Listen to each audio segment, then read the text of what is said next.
So today we're going to do an unboxing of a HP desktop system this time. This is an HP Elite 9150T, and yes, I've read stuff about this system, and hopefully this is one of the good ones, even though there's been a lot of fuss about these systems having a lot of problems, so hopefully I will not be joining the angry crowd that has problems with these. But anyway, this has the Intel Core i7-920 processor with 12 gigabytes of DDR3 memory, a 1 terabyte hard drive, and it's only one hard drive. It doesn't have two. You do have the option of having two hard drives, and you can have it set up in RAID 0 for disk striping or RAID 1 for disk mirroring, depending on what you want. But this only came with one physical hard drive, so I didn't have that option. And it also has an ATI Radeon HD 4850 graphics, 1 gig of memory on that card. And let's see what else. It has 802.11n wireless built in. It's also the first desktop that I've had or even seen for a good while where it had Bluetooth built in, so I don't need a separate dongle for that. It also has Windows Vista Ultimate 64-bit, which you need to take advantage of that 12 gigabytes of memory. It has the regular DVD-ROM drive with Lightscribe. It doesn't have a secondary drive in it like a Blu-ray player or a Blu-ray writer, but I may add one down the road if this system works out just fine. This is our quick setup guide for the computer, which I don't need, because I pretty much know that that is common sense. The actual unit is right here. This, I'm pretty certain, is the keyboard that they all usually ship with. Check it here. And it is your typical multimedia button enhanced keyboard, as HP likes to call it, according to the software that uses with that. This side is probably our accessories box. Put this around. It's the mouse keyboard, huh? Yeah, that's not really much of accessories for a box that big. Typical 2-button USB wheel mouse, power cable, and not really a whole much on guides. They do have something for the Windows 7 upgrade option program, which this is eligible for, so I can get an upgrade to Windows 7 Ultimate if I so choose. Now let's see if we can pull this machine out of here.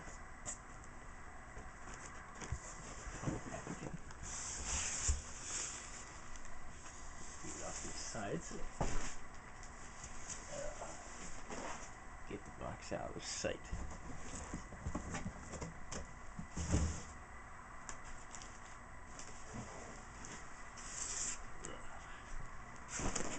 And here we are, the E9150T. Let's pull the rest of this out.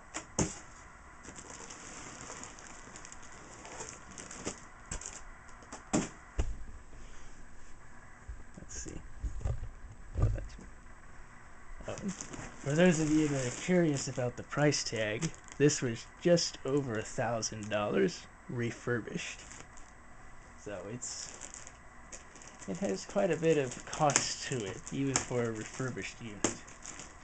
Yeah, it's kind of because of all the high specs, like the i7 processor, especially 12 gigs of memory and that graphics that usually all add up on these things.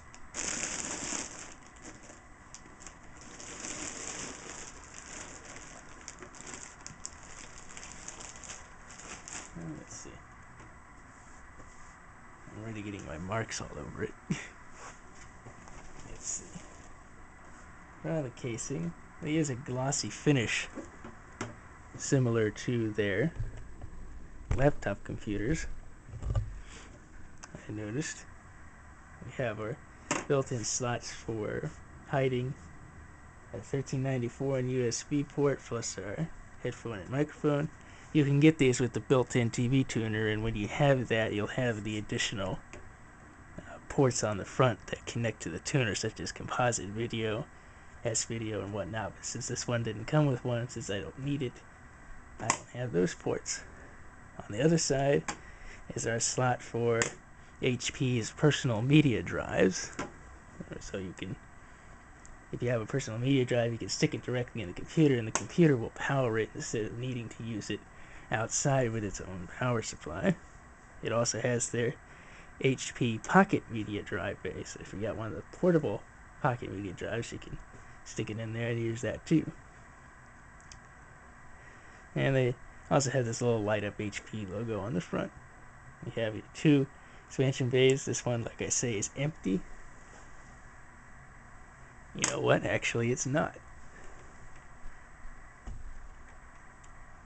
That is actually not empty.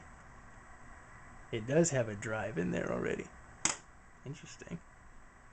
Because the specs I read when I was getting it said it didn't have one. Because here's the regular DVD-ROM Lightscribe drive. This is a regular DVD-ROM drive. So it does have a second drive in there. Well, that's convenient that I won't have to pay the extra, even though I could still upgrade to a Blu-ray writer, which would be nice. Multimedia card reader slots up at the top for Sony memory stick, SD, compact flash, and let's see, XD. Two USB ports on top, power button at the very top. Let's look at the ports on the back side. We'll have enough time to look inside too. On the back is our power supply. This is a 460 watt power supply. Could have rounded it to 500 because it requires the extra power for this graphics card. And there's your 4650. The Wi-Fi card is hidden behind this slot here. It's actually built in. There's no external antenna. Well, at least I don't think so. Now this has the built-in Realtek HD audio. It doesn't have a separate audio card. 7.1. 4 USB ports, or Ethernet port, 1394. 2 eSATA ports, which is nice for external hard drives, and an optical Toslink digital audio out. And I'm also noticing that the back panel here is bent. That's a little discouraging. Kind of dented in there. And let's see if I can get the thumb screw off. We can look inside the unit here.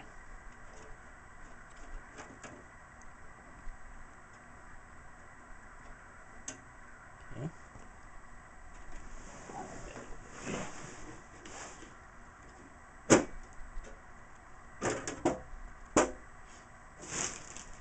And that's it. Not the same. It's there inside the unit. Our Core i7 is housed right here. This is our bay that holds both the regular hard drives and the personal media drives. So if you want to upgrade your hard drives, you got to pull this entire section off.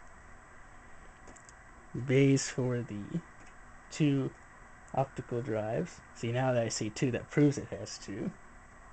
And the pocket media drive bay is there. Our ATI Radeon HD 4850 is located right here.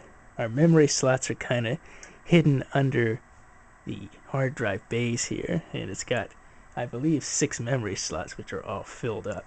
So you get that 12 gigs of memory, and here's that power supply. So